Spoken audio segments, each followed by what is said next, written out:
United minority परिषद एक सामाजिक संगठन है जो पिछले कई सालों से समाज के अलग अलग मुद्दों पर काम करता है।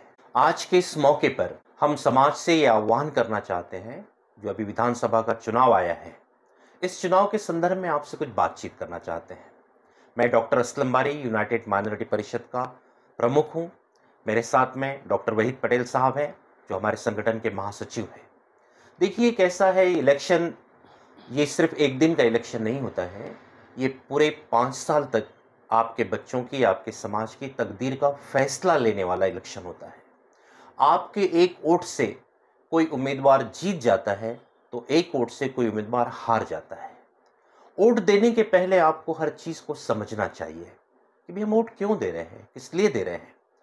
और आप एक सरकार बना रहे हैं, विधानसभा हो या लोकसभा की बात हो। अभी हम विधानसभा की बात कर रहे हैं। हम ये देखते हैं कि यहाँ से चुन के जाने वाले लोग जो सत्ता में आते हैं, वो अपने पार्टी के हिसाब से अलग अलग फैसले करते हैं। वो फैसले जो होते हैं वो हम सबके ज़िंदगी के अलग अलग पहलुओं को टच करते हैं। जैसे हमारे पढ़ाई के मसले हो, हमारी सुरक्षा के मसले हो, राज्य में कैसे माहौल रहेगा इसके फैसले हो, बिजनेस, कारोबार, किसको सहूलत मिलेगी, किसको नहीं मिलेंगी, ये सारी चीज़ें ये यहाँ से चुन के जाने वाले लोग डिसाइड करते हैं। जो लोग जा रहे हैं उनका बैकग्राउंड क्या है, वो पढ़े लिखे हैं, समझदार हैं, आपकी बात करते हैं, आपके मसलों को समझते हैं, नहीं समझते हैं, ये सारी चीज़ों को आपको सोचना है और उसके हिसाब से आपको वोट देना है। तो हमारे राज्य में जो अलग अलग मसले आ रहे हैं, खास करके हमारे अल्पसंख्यक समाज या मुस्लिम समाज की बात करें, तो एक झूठा नैरेटिव पेश किया जा रहा है जिसमें बिल्कुल भी सच्चाई नहीं है।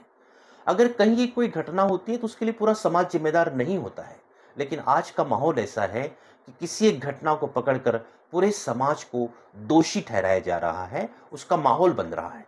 चाहे आप गोहत्या की बात कीजिए, लव जिहाद की बात कीजिए, लैंड जिहाद की बात कीजिए, या अभी एक नया चलन आया है कि एससी समाज, एसटी समाज, ओबीसी समाज का आरक्षण छीनकर मुसलमानों को दे देंगे, जबकि ऐसा नहीं है।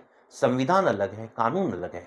तो इन सब नैरेटिव से बचकर आपको आपके हित, आपके अधिकार सुरक्षित रहे, उसको सम्मान मिले, आपकी बात को भी सम्मान मिले, जैसे हर समाज को सम्मान मिले, कोई भी पक्षपात न हो, ऐसा प्रतिनिधि हो जो सब समाज के लोगों को साथ लेकर चलता है, सब धर्मों की बात करता है, किसी का भी अपमान न हो, सभी महापुरुषों का सम्मान हो, ये भावना की जो कदर करता है, जो पार्टी कदर करते हैं, जो लोग कदर करते हैं, ऐसे लोगों को चुनना और सरकार को बनाना हम सबका कर्तव्य है। हम सब जानते हैं बाबा साहब अम्बेडकर जी ने जो संविधान हमको दिया है, वो संविधान हमें एकता की बात करता है, धर्मनिरपेक्षता की बात करता है, सबको न्याय मिले इसकी बात करता है।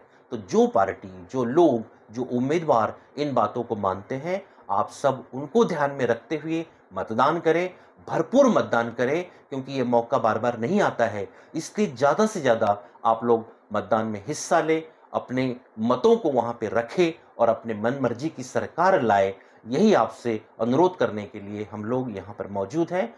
देखिए, मैं सभी समाज के नवयुवक जो है, नौजवान साथी, बहनें, भाइयों, सबसे गुजारिश करूँगा कि जैसे हम ईद मनाते हैं, दिवाली मनाते हैं, दशहरा मनाते हैं, उत्साह के साथ मनाते हैं, तो ये भी एक प्रकार का त्यौहार समझिए। ये लोकतंत्र का त्यौहार है। तो आप सुबह से हर बस्ती में, हर गांव में, हर मोहल्लों में बड़ी तादाद में निकलिए, लोगों को आह्वान कीजिए, लोगों को साथ में लीजिए। किसी का कुछ प्रॉब्लम हो तो उसको मत केंद्र तक पहुंचाइए और सुबह से बड़े पैमाने पर आप वोटिंग कीजिए। ये सिर्फ वोटिंग 50 नहीं, 60 नहीं, 80 नहीं, 100% हमारी वोटिंग हो। अगर कोई बाहर आदमी चला गया तो उसको भी मैसेज देके बुलाइए और 100% वोटिंग करने का प्रयास कीजिए। बड़ी वोटिंग होगी तो सभी का मत उसमें आएगा और सबकी हिस्सेदारी बनेगी। इसलिए मैं सभी नौजवानों से, साथियों से, बुजुर्गों से, महिलाओं से आह्वान करता हूं, अनुरोध करता हूं कि आप 100% वोटिंग करवाने की कोशिश कीजिए। हर बूथ पर, हर जगह पे, हर विधानसभा क्षेत्र में 100% वोटिंग हो, इसके लिए आप कोशिश करें। सरकार भी चाहती है, चुनाव आयोग भी चाहता है और हम सब चाहते हैं कि जिस जिसको अधिकार मिला है उस सब का अधिकार वहां पे लागू हो, कायम हो। इसलिए आप 100% वोटिंग की कामयाबी बनाने के लिए काम करें, यही मेरा आपसे अनुरोध है। देखिए, उम्मीदवार तो बहुत खड़े होते हैं, हर तरह से उम्मीदवार होते हैं। जिसको कभी भी आपने नाम भी नहीं सुना होगा, ऐसा भी बंदा इलेक्शन में आ जाता है, खड़े हो जाते हैं। कुछ लोग किसी को जिताने के लिए, कुछ लोग किसी को हराने के लिए भी आजकल चुनाव में उम्मीदवार दे रहे हैं। लेकिन अल्टीमेटली सोचना हमको है एक उम्मीदवार के रूप में कौन सही है और कौन गलत है। इसको ठहराने का अधिकार एक मतदाता का होता है, हम मतदाता हैं। तो मेरी आपसे अनुरोध है कि जब आप वोटिंग जाए, वोटिंग को करें, तो जितने भी उम्मीदवार आपके सामने हैं आप उन्हें देखिए कि कौन कितना पढ़ा लिखा है, कौन कितना सक्षम है, कौन कितना सक्रिय रहता है, और साथ में अगर पढ़ा लिखा बंदा है, समझदार है, उस सबको लेके चलेगा, वो आपके मसलों को समझेगा।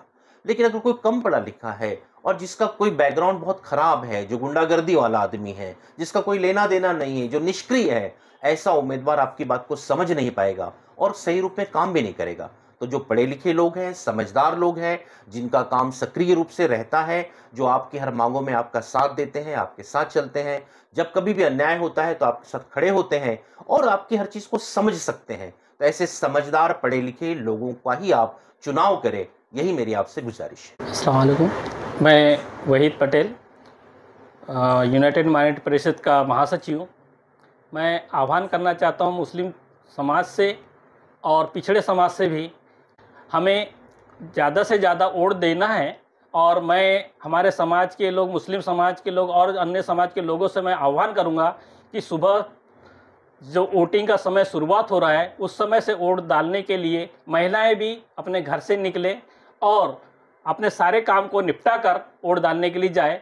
और जितने ज़्यादा से ज़्यादा वोट डालेंगे उतना हमारे वोट का अधिकार होगा, हम अपने वोट का अधिकार का उपयोग करेंगे। और एक वोट से एक उम्मीदवार जीत सकता है, एक उम्मीदवार हार सकता है। तो हमें एक ऐसे उम्मीदवार को चुनने की कि दिल में ख्वाहिश रखें कि जो हमारे काम आ सकता है, और ऐसे उम्मीदवार को चुनने के लिए आप अपना कीमती वोट जरूर डालें और हमारे ये वर्तमान सरकार को या नई सरकार को जो भी बनाने में आपका सहयोग हो वो पूरा करें।